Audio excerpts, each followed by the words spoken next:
మీరు ఇప్పుడు మల్కనగిరి ఎన్కౌంటర్ ఏకపక్షం అంటున్నారు, అంటే వారు నిద్రపోయినప్పుడు వాళ్ళు నిరాయుధాలుగా ఉన్నప్పుడు రోల్ కాల్లో ఉన్నప్పుడు మొదటి పూర్తి సమాచారం రావాలి. కానీ జగబంధు అనేటువంటి వాళ్ళ కార్యదర్శి వాళ్ళ ఒక బాధ్యుడు ఇచ్చినటువంటి స్టేట్మెంట్ ఏమిటంటే, ఇవాళ ఒక పత్రికలో వచ్చింది కూడా చూస్తే రోల్ కాల్ నేమ్స్ రాసినటువంటి స్కెచ్ పెన్తో రాసినటువంటి కాగితము కలం అక్కడ పడి ఉన్నాయి. ఈ రోల్ కాల్ సమయంలో జరిపిన కాల్పుల్లో 18 మంది చనిపోయారు, 14 మంది వీళ్ళు, 9 వీళ్ళు. ఈ 9 విషయం అనుమానం ఉంది, ఈ 14 మంది వీళ్ళు అని ఒక లిస్టు ఆయన ప్రకటించాడు. అంటే ఏకపక్షం అంటున్నారు. అప్పుడు బలిమలలో జరిగిన అది ఏకపక్షమే. అయితే తేడా ఏమిటంటే, గ్రే హౌండ్స్ పడవలో పోతున్నారు, ఇది అదను అనుకున్నారు, వాడిని చంపేశారు, అది ఏకపక్షమే. కానీ అక్కడ మీరు చూడవలసిన తేడా ఏంటంటే, వాళ్ళది ఏకపక్షం కావడానికి మావోయిస్టులకు చట్టంలో ఏమి విశ్వాసం లేదు, మావోయిస్టులకు రాజ్యాంగంలో ఏమి విశ్వాసం లేదు. పైగా బలిమల ప్రాంతానికి గ్రే హౌండ్స్ వచ్చిందే చట్ట వ్యతిరేకమైన చర్య. ఇది వెళ్ళకూడదు అంటారు, అక్కడికి వెళ్ళకూడదు కదా. కారణం మీరు రాజ్యాంగం చదవాలి. దేశంలో ఉండేటువంటి అడవి ప్రాంతానికి పారామిలిటరీ బలగాలు పోవచ్చునా? ఆదివాసీ ప్రాంతానికి పారామిలిటరీ బలగాలు కానీ సైన్యం కానీ ఉన్నది దేశ సరిహద్దులు కాపాడడానికి కొరకు, కానీ తన ప్రజల మీద దాడి చేయాలి. స్వయంగా సుప్రీంకోర్టు జడ్జి అన్నాడు, రిపబ్లిక్ తన పిల్లలను తాను చంపుకుంటుందా అని. తన పిల్లలను చంపుకోవడానికి సైన్యాన్ని నియోగించేటువంటి ప్రభుత్వం అది ప్రజాస్వామ్య ప్రభుత్వం అండి. ఈశాన్య రాష్ట్రాల్లో కశ్మీర్లో మిలిటరీని ప్రయోగించేటువంటి ప్రభుత్వం అదే ప్రజాస్వామ్య ప్రభుత్వం. ఆదివాసీ ప్రాంతాలంతా పారామిలిటరీ బలగాన్ని నింపినటువంటి ప్రభుత్వం అదే ప్రజాస్వామ్య ప్రభుత్వం. అసలు ఏం అవసరం వస్తున్నది? ఏ ప్రజల్ని ఎన్నుకుంటున్నారో ఆ ప్రజల యొక్క ఆస్తి అంతా నువ్వు దోచుకోవాలనుకునేటువంటి దాని నుంచి ఏర్పడిన భయం తప్ప నీకు, ఆ భద్రతాభావం తప్ప ఏం అవసరం వచ్చి సైన్యాన్ని పంపిస్తున్నావు నీకు? ఎందుకు బలిమల ప్రాంతంలో సైన్యాన్ని పెట్టారు, అర్ధ సైనిక బలగాలను పెట్టారు, ఎందుకు గ్రే హౌండ్స్ పెట్టారు, ఎందుకు గ్రే హౌండ్స్ అక్కడికి పోతున్నారు?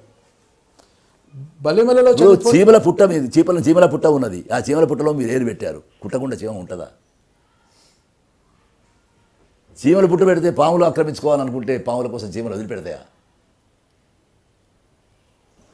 మనం ప్రశ్న ఎక్కడి నుంచి చేయాల్సినది ఆలోచన.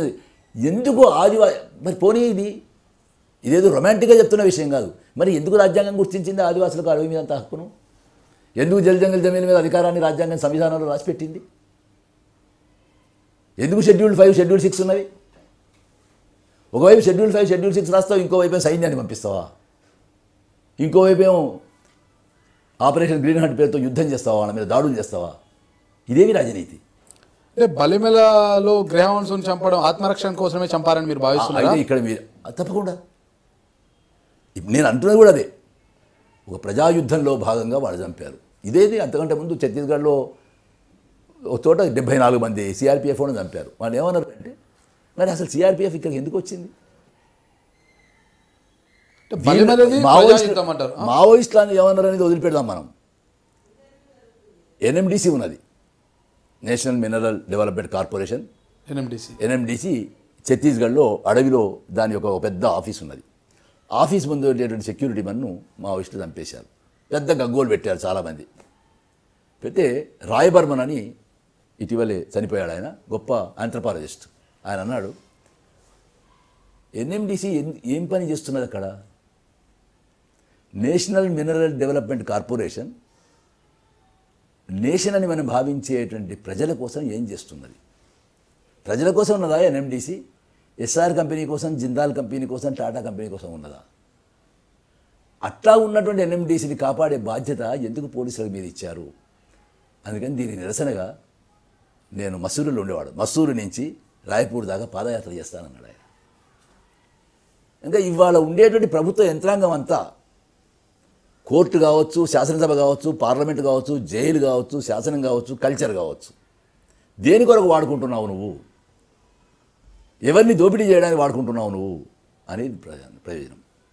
అది ఇవాళ ప్రజల మీద యుద్ధమే ప్రకటించినటువంటి గ్రీన్ హంట్ ఆపరేషన్ దశలో అది ప్రజాయుద్ధంగా మారిపోయింది.